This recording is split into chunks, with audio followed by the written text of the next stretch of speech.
Alright, what's up, guys?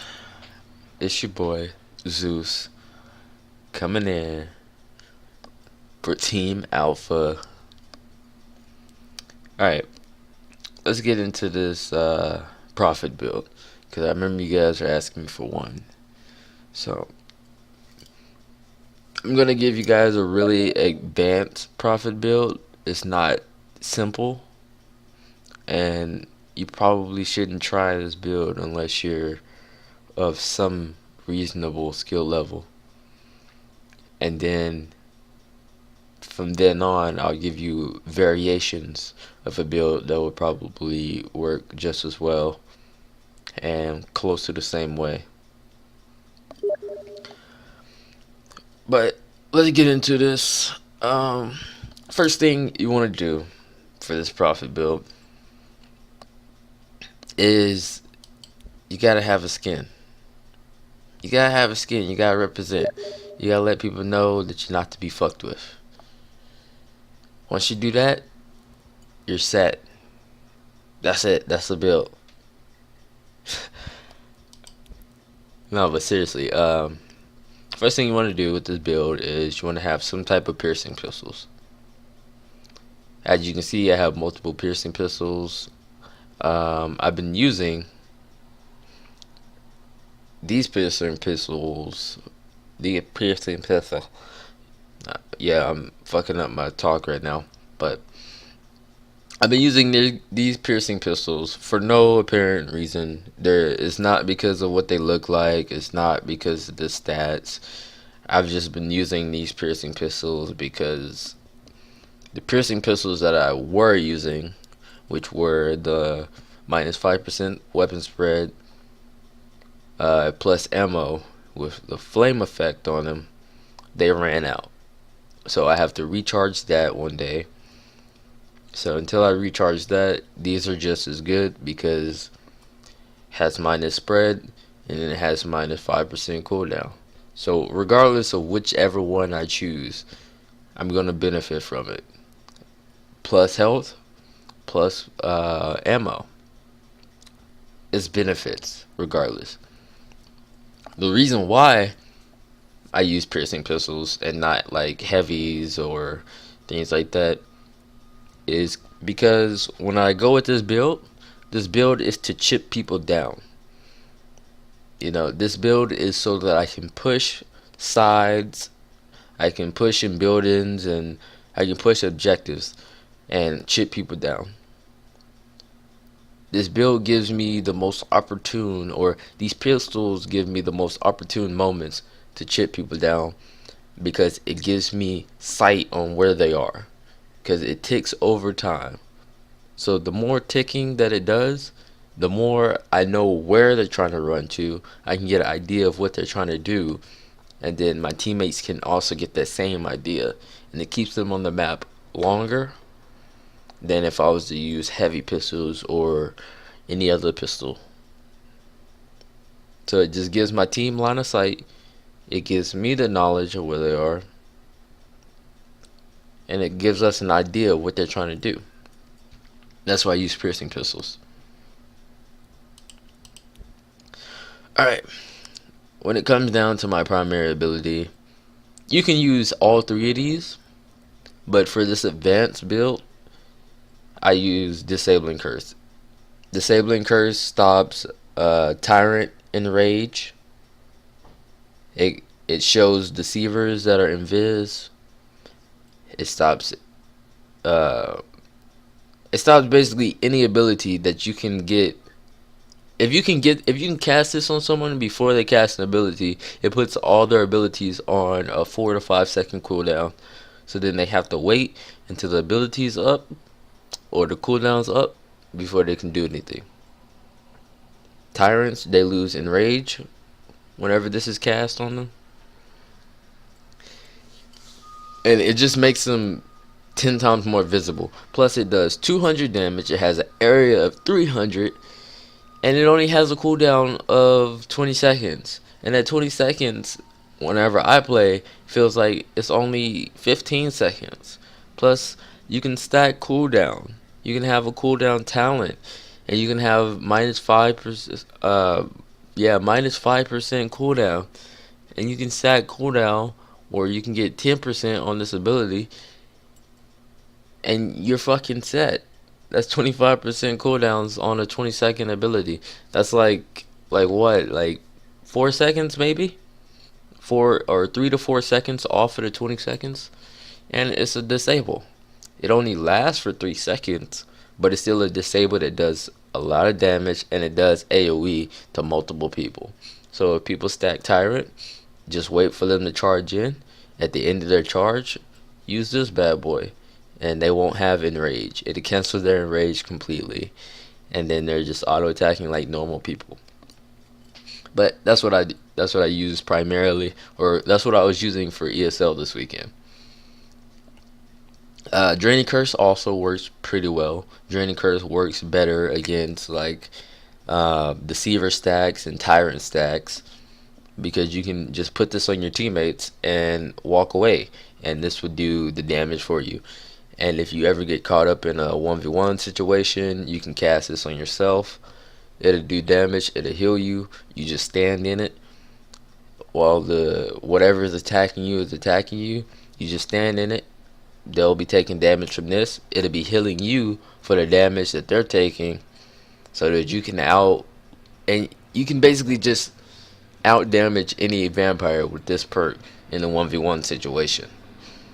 And you're 10 times likely to win a 1v1 situation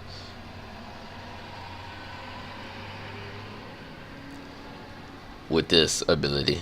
Sorry, that was a fucking random truck going by. Hex. Hex is good if you have good aim, but I prefer the AoE disable. Again, don't use disable curse if you don't know what the fuck you're doing.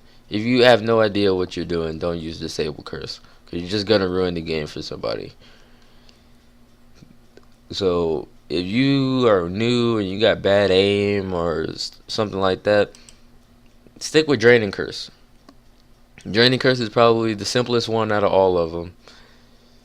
If you got decent aim and you know you can hit your abilities, then use Hex Shot. Don't use Disable Curse if you can't understand what you're doing in the game. Okay? That's why this build is advanced. This is kind of like an explanation of how to play Prophet properly, or play aggro Prophet properly. And you may be wondering why I don't have enchants on this stuff. Because literally the only enchant that I would ever need on any of these things is minus cooldown. Minus 10% cooldown is the only thing I actually care about. I don't care about health. I don't care about spread. I don't care about any of that. My aim is good enough to where I don't really need spread besides on my weapon. So I don't need 2% spread on this. You know, I don't need 2% health on this. I don't need anything, you know, on these. My ideal build for this would be minus 10% cooldown, and then the second enchant would be minus 5%. 5% all cooldowns, so that I could just stack cooldowns on all this shit. But moving on. Secondary ability. I use Life Leech because it's 200 free damage. 200 free damage plus the 200 damage of this is 400 poke plus an auto attack. Imagine what that would be. I mean, I don't really need to tell you how much damage that does. You know, it does a lot of damage. That's like half of someone's health bar, or that's probably over half of someone's health bar. But for this, I use 2% spread because that's just the last thing that's the last enchant that I had on this. I haven't changed anything, but I never charge this stuff up. I never ever really charge this stuff up. I use Eldritch every once in a while. For people who can't aim, again, don't use Life Leech. Okay? Oh, that was my alarm. I apologize. Don't use Life Leech if you can't aim. Long story short. Use Eldridge if you can't aim. Sacrifice. Don't touch Sacrifice if you have no common sense. Like, if you have like zero common sense, don't touch Sacrifice, because it's not the perk for you, or it's not the ability for you. Trust me. But Eldridge right now is pretty glitched. Blood Weaver doesn't work as a talent, so it doesn't double it anymore as of right now. So it only blocks 325. 325 is like 2 auto attacks or reduce damage from a puncture. So the like, if you have this on someone, when they get puncture, the puncture will only do 75 damage to them. So if you can't aim with Life Leech, just use Eldritch. It'll help your team out. Moving on to the talent. So there's only 2 things that you could really use for this build. Let's be honest. Or, 3 things. 3 things if you think about it. Cooldown. 10% cooldown plus the 5% cooldown on this reduces the cooldown of this. Reduces the cooldown of Life Leech. More Life Leeches, more 200 damage. More heals. More disabling curses, more saving my teammates. More knowledge, more poke, more everything. And that's technically a CC, by the way. Thick Blood. Thick Blood increases your health. If you have health in your weapon, you can go with Thick Blood and have 1250 health. 1250 health is no joke. It is hard to break through 1250 health. Alright. Blood Weaver. Blood Weaver mixed with Life Leech heals you for a pretty big chunk of damage. Is it worth it? Maybe not. Because why use Blood Weaver for the extra heal when you could just use Thick Blood for the extra health overall? The extra health overall should trump the extra heal that you can have. Because this is consistent. This is not. You may not get attacked by someone that much. You may get attacked by 4 people. You never know. So Thick Blood is probably overall the best one to use. That's the one that I used for ESL this weekend.